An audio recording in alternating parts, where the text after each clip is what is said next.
Bonjour. Quelques précisions de termes sur les taux de change et les distinctions entre ce qu'on appelle le taux de change nominal et le taux de change réel avec ses conséquences sur la compétitivité prix d'un pays. Alors nous allons prendre un exemple de deux pays, de deux zones, l'Union européenne avec la Turquie, et on va voir comment évolue le taux de change nominal entre ces deux pays, deux zones, et comment évolue le taux de change réel. Quelques définitions pour démarrer. Le taux de change nominal ici, vous voyez, on va l'appeler θN. Le taux de change nominal, c'est la valeur de l'euro vis-à-vis de la devise d'un pays. Donc ici, c'est le rapport entre l'euro et la livre turque. Avec un euro, je peux acheter combien de livres turques. Voilà le taux de change nominal. Ça se constate sur les marchés tous les jours. On va prendre les moyennes annuelles. Ensuite, on a le taux de change réel, bilatéral réel, parce qu'on peut aussi avoir un taux de change effectif réel vis-à-vis de l'ensemble des pays du monde. Le taux de change bilatéral réel de l'euro vis-à-vis de la livre turque, ça va se calculer comme le produit du taux de change nominal multiplié par, ici, vous voyez, le rapport entre l'inflation en Turquie, la hausse des prix en Turquie, et la hausse du prix dans la zone euro, ce qu'on va appeler le différentiel d'inflation.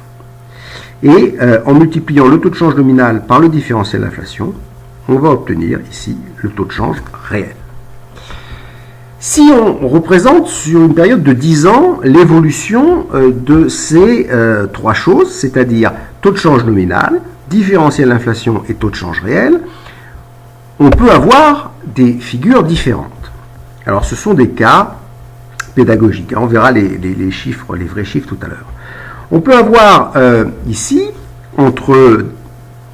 pendant une période de 10 ans, on peut avoir une hausse, vous voyez, du taux de change nominal de l'euro par rapport à la livre turque. Donc le taux de change nominal ici, si on part d'un indice 100 en 2010 par exemple, on va arriver à un indice 200 en 2018, ce qui veut dire que on pourra entre 2010 et 2018 acheter 2 fois plus de livres turcs avec 1 euro. Donc on comprend ici l'évolution du taux de change nominal. En général, quand on a ça, on a une correction par le différentiel d'inflation. Effectivement, c'est ce qui s'est passé, puisque l'inflation ici en Turquie a été tout au long de la période assez élevée, beaucoup plus que l'inflation dans la zone euro, ce qui fait que pour un niveau des prix relatifs de 100 en début de période, on va atteindre un niveau de 180 à la fin de la période. Alors, dans cet exemple ici, purement pédagogique, on voit que le différentiel d'inflation ne compense pas entièrement l'appréciation monétaire de l'euro par rapport à la livre turque. Qu'est-ce que ça veut dire? Ça veut dire qu'en termes de taux de change réel, ici, on a une légère hausse du taux de change réel de 100 à 120, et cette hausse du taux de change réel traduit une dégradation légère de la compétitivité prix de l'Europe vis-à-vis de la Turquie, ou une amélioration de la compétitivité prix de la Turquie vis-à-vis de l'Europe. Alors on peut avoir d'autres cas de figure, bien sûr. On peut avoir le cas de figure ici, où, je vous laisserai la regarder tranquillement, où cette fois-ci, le différentiel de l'inflation vient surcompenser la dévaluation de la livre turque. Alors que s'est-il passé dans la réalité? Regardons un peu les chiffres.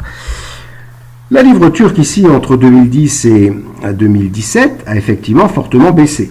Elle est passée, vous voyez, de 2,06 à pratiquement 4,6.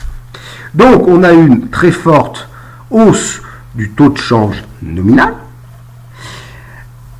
À côté de ça, le graphique en dessous sur le taux d'inflation vous montre que la Turquie a enregistré un taux d'inflation, ici c'est la petite courbe en violet, très forte, régulièrement au-dessus de 8%, voire beaucoup plus pendant la dernière période, alors que l'Union européenne a eu un taux d'inflation en moyenne inférieur à 2%.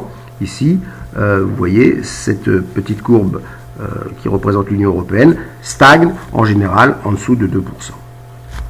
Ce qui fait que, si je veux résumer ce qui s'est passé entre l'Europe et la Turquie, on a ici, sur une période qui va de 2010 à 2017, on a une hausse du taux de change nominal qui passe en indice de 100 à 220, ce qui veut dire que si avec 1 euro je pouvais acheter 100 livres turcs en 2010, avec 1 euro je peux acheter 220 livres turcs en 2017, même si le taux de change n'était pas exactement celui-là, mais ça vous donne une idée de l'augmentation du taux de change nominal. Ça a plus que doublé.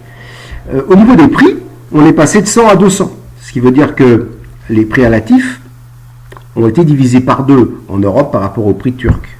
Les prix turcs ont monté 2 fois plus vite que les prix européens. Mais par rapport à une hausse du taux de change nominal qui était encore plus forte, on constate une légère amélioration du taux de change réel. Alors, le taux de change réel augmentant pour l'Europe, ça veut dire que la compétitivité prix de la Turquie s'améliore légèrement. Alors pour terminer, on pourrait se demander où est le problème, puisque il suffit de faire chuter sa devise, d'avoir une inflation très forte, et ça n'a pas de conséquences en termes de commerce extérieur.